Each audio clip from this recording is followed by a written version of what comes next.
Hi everyone, welcome to our channel. So voting analysis చూద్దామండి. So ఎవరైనా అంటే least 3లో ఎవరైనా వెళ్ళొచ్చు అన్నట్టుగా ఉంది. సో మీకు ఒకటి చెప్తాను, దివాళీ కాబట్టి ఒకవేళ నో ఎలిమినేషన్ ఛాన్స్ కూడా ఉండొచ్చేమో అనుకుంటున్నా. అది ఒక 1% చెప్పలేము, నో ఎలిమినేషన్ ఉండొచ్చు అని. ఎందుకంటే ఒకటి ఎందుకు చెప్తున్నానంటే ఖచ్చితంగా దివాళీ కాబట్టి ఒకటి లేదు, ఉండకపోవడానికి రీజన్స్ కూడా ఉన్నాయి. ఏంటంటే చెప్పిన చాలా మంది వచ్చారు, సో బెడ్స్ అవి సరిపోవట్లేదు, అదేమో రూమ్ ఇంకా ఓపెన్ చేయలేదు.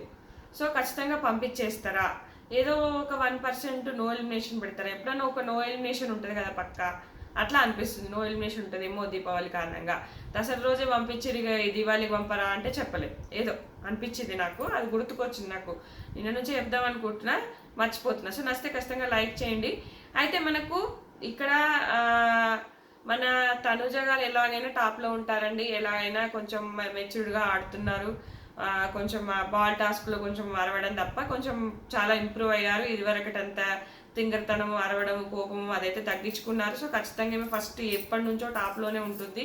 కొంచెం గేమ్ కూడా మెరుగుపరుచుకుంటుంది, కొంచెం మెచ్యూర్డ్గా మాట్లాడుతుంది. కొంచెం నిన్న దివ్య భరణి వీళ్ళ డిస్కషన్లో కూడా వాళ్ళు ఎన్నన్నా అనుకోని మన రిలేషన్ మనది, ఇప్పుడు మారితే కూడా మారిపోయినామంటారు, ఇలా ఉంటే ఇలా ఉన్నామంటారు, ఎలా అయినా అంటారు. సో అంతా వదిలేండనే చాలా మెచ్యూర్డ్గా మాట్లాడినట్టు అనిపించింది. సో టాప్లోనే ఉంది. నెక్స్ట్ సుమన్ అన్న క్యాప్టెన్ అయ్యాడు, మాసిగా తోపు. ఈరోజు ఫుల్ ఓటింగ్ పడుతుంది. లైవ్ చూసిన వాళ్ళకి మనకు అది రేపు ఎపిసోడ్లో వస్తుంది. నిన్న గేమ్ కూడా బాల్ టాస్క్లో గేమ్ కూడా బాగా ఆడాడు, దానికి తగ్గట్టుగా ఆయనకు వచ్చేసింది. నెక్స్ట్ డీమాండ్, ఈ డీమాండ్ది కొంచెం నాకు నచ్చట్లేదు. ఆ రీతుతోని లవ్ ట్రాక్, రమ్య వీళ్ళంతా ఆయనని పిచ్చి పిచ్చి చేస్తారు. ఈయన లవ్ అంటలేడు, ఫ్రెండ్ అంటలేడు, ముద్ది అంటే హగ్ చేసుకుంటారు, గిల్లుకుంటారు, ఏందేందో మరి ఆ ఫ్రెండ్ అంటారా మరి ఏందో. ఈరోజు కూడా రీతు వచ్చి హగ్గించుకొని పోతుంది, మరి ఇది కలికాలం అంటాడు, అసలు ఏంటో ఏమో, ఏదో ఒకటి క్లారిటీగా లేడు అన్నట్టుగా అనిపించింది నాకు.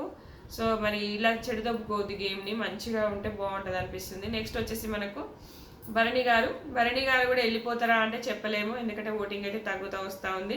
ఎందుకంటే దివ్యతో అనవసరంగా నువ్వు రీతితో మాట్లాడు, చిన్నపిల్లగాడా ఏమన్నా, వాళ్ళతో వీళ్ళతో మాట్లాడుతున్నావు, మెచ్యూర్డ్గా ఉండాలి. వాళ్ళే అంటే వాళ్ళకన్నా దారుణంగా ఉన్నాడు, వాళ్ళు గేమ్ బాగా ఆడుతుర్రు ఇంకా.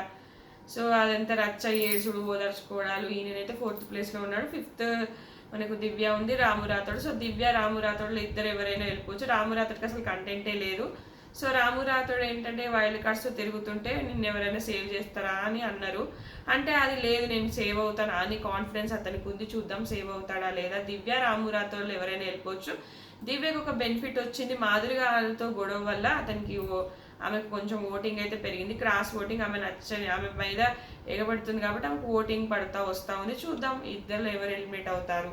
కుసుక్మన్ భరణి ఎలిమినేట్ అయినా చెప్పని అవసరం లేదు. ఇది ఫ్రెండ్స్, ఈ వీడియో నచ్చితే ఖచ్చితంగా లైక్ చేయండి, ఫాలో అవ్వండి.